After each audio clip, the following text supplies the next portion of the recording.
So the title is on ESPN. This was posted on February 9th, last Friday. Will the Las Vegas Super Bowl field hold up after NFL turf issues? Las Vegas, on January 9th, 2 days after the Las Vegas Raiders season finale at Allegiant Stadium, newly appointed NFL field director Nick Pappas posted a photo on X of the Raiders' rollaway grass field being ripped up to make way for the one-time use field for Super Bowl, whatever that is, 53 or whatever, to 58. I always forget Roman numerals, to be played 33 days later. So Nick, I know Nick. If I'm not mistaken, he came down and helped me quite a bit in Fort Lauderdale. I think he was working for a sportsville company in Fort Lauderdale at the time, if I remember correctly. He came over when I was doing my research down there, and I think it was Nick that came by and helped out a few times. So he's very knowledgeable and very, very good at what he does, and I guess he's running the show over there at the NFL field position, field director. In 12 posts over the next 30 days, Pappas gave his followers a behind-the-scene look at the installation and preparation for this year's Super Bowl field. He peeled back the curtain on how the grass was harvested, rolled up, and then laid out in a tray outside the stadium. Pappas shared photos of the field being lined and the logos painted. On Wednesday, he posted a video of the tray being rolled into the stadium. So if you don't know, Nick Pappas on Twitter, he's got a lot of really good marketing and press over this. And as, from my perspective, in my interaction with Nick, he deserves it. He's a pretty good at what he does. At Super Bowl, what is that? So 58 at State Farm Stadium in Glendale, Arizona, the NFL made so this was last year. The NFL greenskeeper made greenskeepers available to the media for interviews 12 days before kickoff. This year, until his Thursday meeting with media, Pappas's Twitter feed had been the only window into the field he has curated. He hopes the field won't become the storyline as it did for Super Bowl 57. So yeah, no one wanted that. No one, the NFL didn't want that. The players didn't want no one wants the field to perform the way it did. That was not, it was the story of last year's Super Bowl. Everybody remembers it was awful. But no one wants that. The last season's Super Bowl field, prepared by former NFL field director Ed Mangan, gave the Kansas City Chiefs and Philadelphia Eagles fits. Players slipped when they tried to cut as upturned divots dotted the field. Many, including Eagles quarterback Jalen Hurts, had changed their cleats, but that's not that uncommon. Players change cleats in the middle of the game all the time. So I don't know. I wasn't getting overly concerned about them changing their cleats. The issue was after they changed their cleats, it was still slipping all over the place. I'm not going to lie. It was the worst field I've ever played on, Eagles outside linebacker Hasten Reddick said after the game. This was last year. The problem resulted from the field's treatment in the weeks before the game. A source familiar with the process told ESPN. The NFL has declined multiple requests to address last year's issues publicly. Its only public comment was a statement issued after the game. The State Farm Stadium field surface met the required standards for the maintenance of natural surfaces as per NFL policy. The natural grass surface was tested throughout Super Bowl week and was in compliance with all mandatory NFL practices. It's a very litigiously worded thing. Very careful about how they say things in that sentence, in that paragraph. The field system at Allegiant Stadium in Las Vegas was modeled after the one in State Farm Stadium, Arizona. So for those of you who might be watching or listening who aren't familiar with how these work, these two stadiums have the field grown out. They're domed stadiums. So there's no natural light really that comes in. And, well, that's not true. There's not enough natural light to grow grass inside those dome stadiums, but the field grows outside, essentially in the parking lot, and it's sitting on a system that can be rolled into the stadium. So it's maintained and mowed and watered and fertilized and even painted. The first painting goes on outside the stadium. And then a few days before the game, they roll the whole field into the stadium, and then it's able to be played on, and they roll it back out. For those of you who might not be familiar with how the system works. So it was modeled after the Arizona field. The Las Vegas field was modeled after the Arizona field. Allegiant Stadium also has a grass field that sits on a tray that's rolled in for games and rolled out for maintenance, watering, and sun. How the field will hold up on Sunday at Allegiant Stadium is a major question. Excuse me. Okay. Is a major question. And rightfully so. It's similar to last year's field. I'm sorry, I got like 15 things going on right now on my screen. I'm trying to keep up with everything. I apologize for my issues here. The tray containing the field remained outside during a rainstorm Monday during the opening night ceremonies inside Allegiant Stadium. It was uncovered during the day, exposed to elements, but by the time the event ended after 8 p.m., it was covered by a tarp. So that was in Las Vegas. Grass does not love that, said Pappas, who spoke to the media Thursday, referencing the weight of the tarp along with the weight of the halftime show foot traffic being on top of the field for extended periods of time. The tray was brought in for a few hours Tuesday, Pappas said, for a halftime show rehearsals before going back out into the elements. It remained outdoors all day Wednesday before being brought in for good Thursday afternoon. So this last year, or this last week, it stayed outside, and then it came in for good on Thursday afternoon, and of course the Super Bowl was on Sunday. It was covered with a tarp again so Usher could practice for his halftime show to be removed at 7 p.m. Thursday after he was finished. We wanted to keep it outside for as long as possible, Pappas said, acknowledging that last year's field was brought in on Wednesday of Super Bowl week. Okay. I don't think that's necessarily the issue, but we're going to go into that. The next little part here talks about last year's field. One key difference between the Arizona and Las Vegas systems is the Allegiant Stadium tray is equipped with heating coils. Grass in the desert goes dormant in the winter months, making it look like hay, a groundskeeper source told ESPN. Allegiant Stadium counters that by having heating coils in the tray to fool the grass into thinking it's still warm, so it will keep growing. There were also large fans behind the team benches areas Thursday to better circulate air in the enclosed stadium. So that was smart, whoever came up with that. Grass doesn't like stagnant wind, stagnant air. Okay.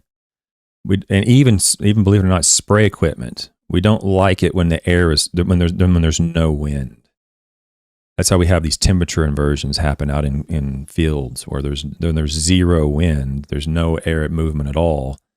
Grass doesn't like that. Plants generally don't like that at all. For disease, for spray equipment, for temperature inversions, for humidity, for disease, and so forth, there needs to be some air movement.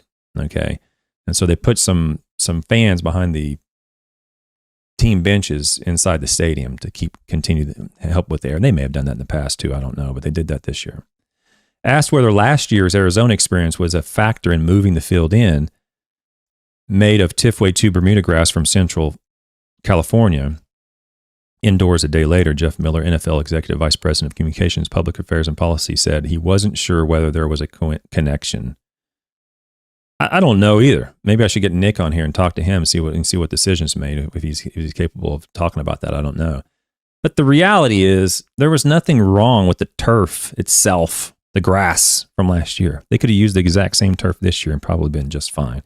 It has to do with the post hoc ergo propter hoc issue, where you say, well, this happened, we used this grass and this happened and there was a problem, so we're not going to use that grass again. Well, it could have happened with any grass. In reality, the way they managed it, which we'll get into in a minute, it probably would have happened with any grass. It just so happened to be the grass from Oklahoma State. I don't have my OSU shirt on. So I graduated from Oklahoma State, for those who don't know. And if there's there's two places I would live if I lived in Oklahoma. One would be Tulsa and one would be Stillwater, just so everybody knows. I'm an OSU fan. Asked whether, and I might live in Tahlequah for reasons that I'll probably never go into. For those people who might know where Tahlequah, Oklahoma is, it's a very pleasant place. I have fond memories of that place. So Tulsa, Tahlequah, or Stillwater. That's where I'd probably live if I lived in Oklahoma. Asked whether last year's Arizona experience was a factor in moving the field. Oh, I already said that. He wasn't sure whether it's connected. Okay. When they're moving it out there during the course of the game week, they want to make sure it's getting some sunlight, Miller said Thursday. So it lives outside oftentimes in the morning. The rain over the last couple of days has affected how they've chosen to treat it. They obviously want to be careful around halftime rehearsals and stuff to make sure that they have time to remediate the field after people have been running up and back on it. So it performs as well as it can. So that was last year's. So basically, they took it in on Thursday this year. For anybody that follows Nick, you caught up with that on Twitter. He was doing a pretty good job talking about what he's doing and what they were doing and so forth. They kept it out. They slid it in. They pulled it back out. They're mowing it. They're painting it. They're watering it and so forth outside. And they put it on Thursday. Okay. So now let's see what happened last year. I'm mentioning this. It's really not funny because it's awful what happened, but there's some insight as to what potentially happened, and it may not have happened. I don't know. I'm just reading what ESPN has here, and it looks like some insider whistleblower kind of gave them an idea of what happened, and whether or not it did happen, I don't know. But we're going to read it here. Last year's Super Bowl field strand was chosen by Mangan, who had, that means just the turfgrass used, was chosen by Mangan, who had worked with the field at 35 Super Bowls. Tahoma 31 is Bermuda hybrid, overseeded with rye. That's going to be key. So Bermuda hybrid overseeded with rye. Tahoma 31 is not that. Tahoma 31 is a Bermuda hybrid. Okay, it's just Bermuda, and then rye is a separate issue. Okay, they act like Tahoma 31 is Bermuda grass with rye in it. It's not the case. With rye, created at Oklahoma State University. The USGA funded its creation, and the strand has become popular with NFL and Major League Baseball teams, as well as golf courses across the country. It was developed to withstand cold, drought, disease, and wear and recovery well from traffic. All reasons Mangan chose it. And to be frank, I probably would have been fine with it too. I mean, Tahoma, Latitude, Tiffway, Tiff Tough, all those grasses have unique characteristics, but all of them probably would have been fine. I mean, in terms of the turf itself, it's not the turf, in my opinion, what is that resulted in the problems. Okay, it's how they managed it. The Chiefs and Eagles both have Tahoma 31 in their stadiums, as do the Rose Bowl, Los Angeles Coliseum, Dodger Stadium, Angels Stadium, and Soldier Field, among others. So you're up in Chicago with this thing, all the way down to Los Angeles with the same grass.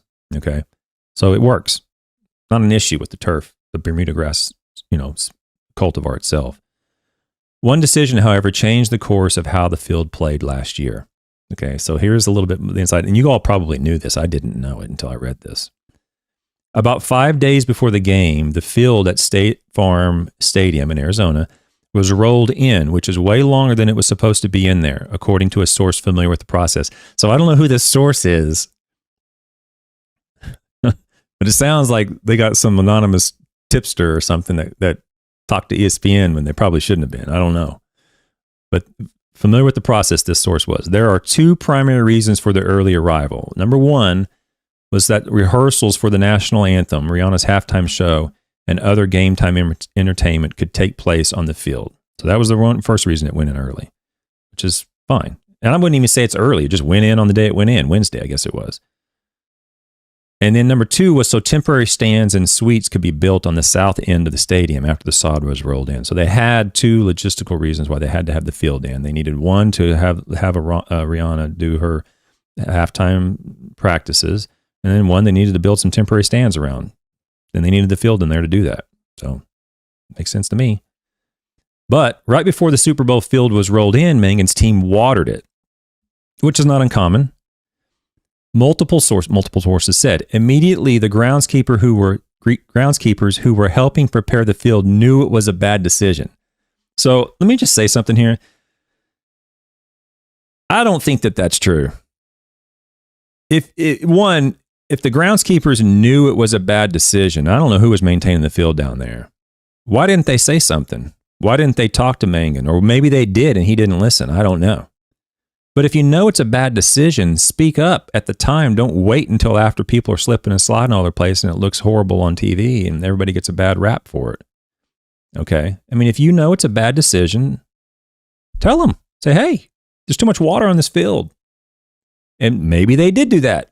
Maybe the groundskeeper was, barking at him saying, hey, you're putting too much water in, and he ignored it. I don't know what happened. But I'm not convinced that the groundskeepers knew immediately that it was a bad decision. It's very common to water these fields before they go in because they're not going to have any water or any sunlight. Well, they're going to have any application of water or any sunlight to the degree you need to. Once that field rolls in underneath that stadium for the next 3 or 4 days, there's not going to be any sunlight or any applications of water while it's inside. So they water it before it goes in. I think the issue that they're saying is they watered it too much. Okay. It got put inside the stadium way too early and it was soaking effing wet. It was literally, that's what it says in here. Soaking effing wet when it went in there. One source familiar with the process said, and once it got in there, it couldn't breathe. It was musty in there. It stunk. And yeah, it was disgusting. So it sounds to me that what happened was, let me finish this and I'll tell you what it sounds to me like. There's only two more paragraphs. The field was covered with a tarp, which had the lines of a field painted on it, so the show could rehearse and hit their marks for about 8 hours a day. The source said. And then Yang Shi says, once the rye gets wet, it becomes exceedingly slippery. So Yang Shi, no offense to Yang Shi, I love you, but you're trying to deflect there. I don't think it had anything to do with the ryegrass. He's trying to deflect it from the turfgrass that he developed onto the ryegrass that they overseeded into the Bermuda. I don't think that's necessarily what was happening. One, I don't know, okay, and I don't think he knows. I think what happened was, whether it was Tahoma or whether it was Latitude or whether it was Tifway or Tiftuff or whatever, they overseeded it with rye and then they soaked it with water, okay? And because of that, it was the excessive amount of water that resulted in probably some rot or decay of the grass. Okay. And it says down here, the last thing it says, it was taking a beating and it was dead by game time, the source said. It was an ice skating rink. Okay. So when that grass or any grass starts to rot or decay, there's going to be some exudation of the sap and the internal cell constituents that are very, very slimy, to say, for lack of a better word. And when that happens, and anybody who's done any greenhouse research and overwatered your pots or left for the weekend and left the irrigation running, and you go back in, you see all that slime on that surface of the soil or slime on that turf grass in those pots. For this, I'm talking about research here. And you messed up and you got to start over. That sounds to me like that's what happened on that field, is that they overwatered it, or they put, whatever the case is, they put something over it after they watered it, after it was inside, and it kept it moist, and it was the ideal conditions for some decay to start and for some putrefaction to begin occurring and all these things. And then once that starts and those cells start breaking open, you start exposing that sap, the internal cells, liquid onto the leaf surface, onto the soil. That is really slippery. So if that's what's happened, and if, all this is true, what this anonymous source is saying, if that's actually what occurred, in my opinion, that's very likely why it was so unplayable. And it didn't have anything to do with the Bermuda. It probably didn't even have anything to do with the rye. It had to do with the way they were managed, and an unfortunate amount of water, and series of unfortunate situations occurred all in line with each other. And there was some rot. And that's why it started getting slippery, in my opinion. Not knowing much more about it, but that's what I think could have very likely happened. So I thought that was interesting. Of course, yesterday, the field last night was fine. And there was no reason to believe it wouldn't be fine. Okay. If they had left it outside and then it just rained, and it did rain in Las Vegas, and it just poured buckets on there and it just soaked it wet, and then you put a tarp on it and roll it inside, it probably would have happened the same way. Like I said before, water, light, and temperature. If you're looking for turfgrass problems, and again, I don't know, I wasn't there, but if you're looking to diagnose turfgrass problems, what's the first thing I recommend people start with? And that is water. And that's what this article says, is that there was too much water put on last year's field. So if all that's true, it makes total sense to me that too much water, and I've said before, it's oftentimes not enough water. It's usually too much water is the problem with turfgrass related problems to water. It's usually too much water. Okay. And in this case, this anonymous source is claiming that it was too much water. It stunk. It was soaking effing wet. And it was disgusting when it went in there. So if you're smelling something stinking and rotten, there's a very good chance that that's what it was. Okay. You're creating basically a petri dish for disease and rot.